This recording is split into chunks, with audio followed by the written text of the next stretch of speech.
Class 9 science के chapter 5 the fundamental unit of life की series start कर रहे हैं, जिसमें पूरी एनसीईआरटी को कवर किया गया है।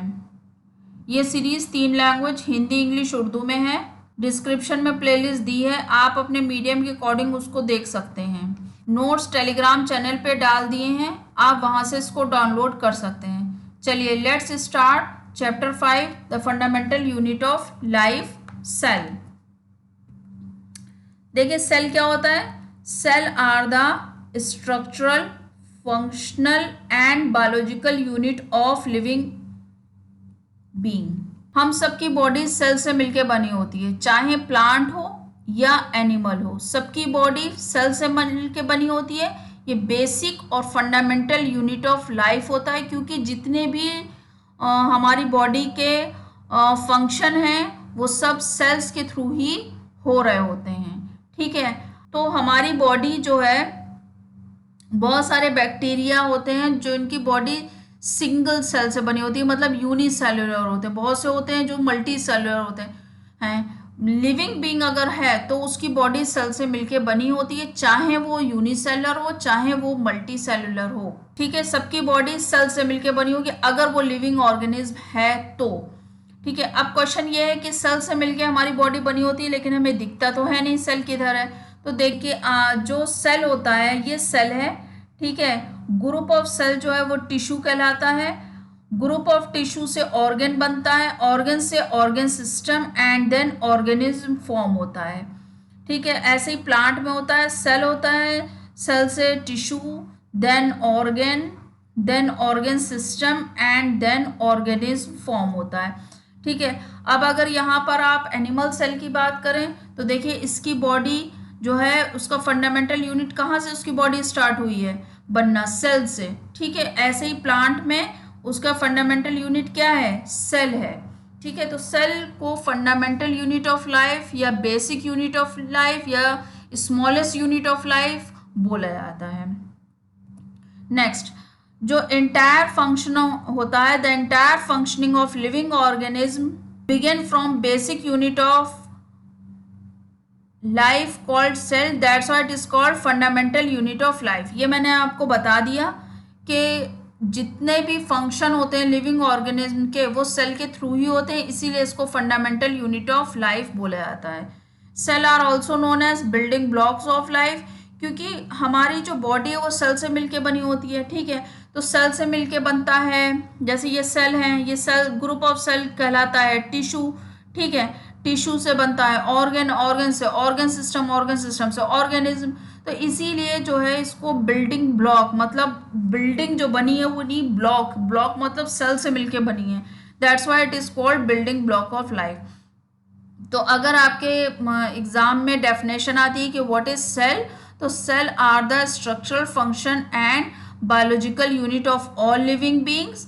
The next important is it is called fundamental unit of life. और तीसरा जो इसमें इंपॉर्टेंट है वो ये है कि बिल्डिंग ब्लॉक ऑफ लाइफ। ठीक है, next, discovery related to cell. तो सबसे पहले जो डिस्कवरी करी थी वो रॉबर्ट हुक ने करी थी। इसमें इन्हें हनी कॉम्ब लाइक स्ट्रक्चर दिखे थे, ये देखिए हनी कॉम्ब लाइक स्ट्रक्चर दिखे, तो उन्होंने इसको सेल नाम दे दिया। सेल जो है लैटिन लैंग्वेज जो है उसमें सेल का मतलब होता है स्मॉल रूम, ठीक है, या लिटिल रूम, तो उसी पे इसको इनका नाम दिया गया सेल। तो सबसे पहले सेल को किसने डिस्कवर करा था, Robert Hooke 1665। Next is the Antony von Leeuwenhoek 1674 में इन्होंने लिविंग सेल को डिस्कवर करा था। तो अगर क्वेश्चन आता है कि सबसे पहले सेल किसने डिस्कवर करा, तो आंसर इज रॉबर्ट हुक। और दूसरा क्वेश्चन आता है कि लिविंग सेल सबसे पहले किसने डिस्कवर करा, तो रॉबर्ट हुक नहीं होगा, वहां पे एंटोनी वॉन लिवेनहॉक होगा, क्योंकि एंटोनी वॉन लिवेनहॉक ने 1674 में लिविंग सेल डिस्कवर करा था। The next is Robert brown. Robert brown ने सेल का न्यूक्लियस को डिस्कवर करा था। जैसे ये मान लीजिए ये सेल है और सेल के जो बीच का पार्ट होता है उसको बोला जाता है न्यूक्लियस। ठीक है, तो ये रॉबर्ट ब्राउन ने डिस्कवर करा था। द नेक्स्ट इज पुरकेंजे ने 1839 में प्रोटोप्लाज्म डिस्कवर करा था। प्रोटोप्लाज्म क्या था, ये सेल है, बीच में न्यूक्लियस है और यहाँ पर फ्लूइड होता है, पूरे में फ्लूइड भरा होता है। इस फ्लूइड को बोला जाता है प्रोटोप्लाज्म। ठीक है, the next is Sheldon and श्वान, ये सबसे इंपॉर्टेंट है। शेल्डन एंड श्वान, शेल्डन एंड श्वान ने 1838 और 1839 में सेल थ्योरी प्रपोज करी थी। शेल्डन जो थे वो, ये दो साइंटिस्ट हैं बेसिकली, शेल्डन एंड श्वान। शेल्डन जो हैं ये बॉटनिस्ट हैं, ये बॉटनिस्ट हैं,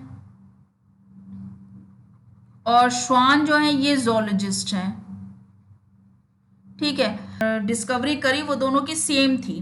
ठीक है, तो इन दोनों ने सेल थ्योरी दी थी, लेकिन ये नहीं बता पाते कि सेल जो है वो आता कहाँ से। मतलब इन्होंने ये तो बता दिया था कि सब जितने भी लिविंग ऑर्गेनिज्म उनकी बॉडी सेल एक या एक से ज़्यादा सेल से मिलकर बनी होती है, लेकिन ये नहीं बता पाते कि सेल आते कहाँ से। तो नेक्स्ट इज वर्चो 1855, इन्होंने बताया था कि सारे सेल जो है वो प्री एग्जिस्टिंग सेल से मिलके बने होते हैं, और इस तरह से ये सेल थ्योरी कंप्लीट हो जाती है। The next is the cell theory, all the living organism are composed of cells, जितने भी लिविंग ऑर्गेनिज्म हैं उनकी बॉडी सेल से मिलके बनी होती है। दूसरा है the living organism could be made up of one और मोर सेल, उनकी बॉडी एक या एक से ज्यादा, अगर एक से बनी होगी तो उसको बोला जाता है यूनिसेल्युलर, और अगर एक से ज्यादा तो मल्टी सेल्युलर।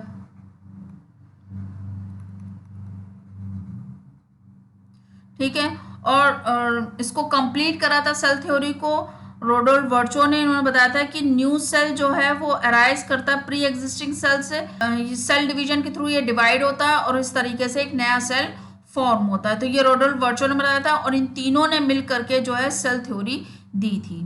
ओके।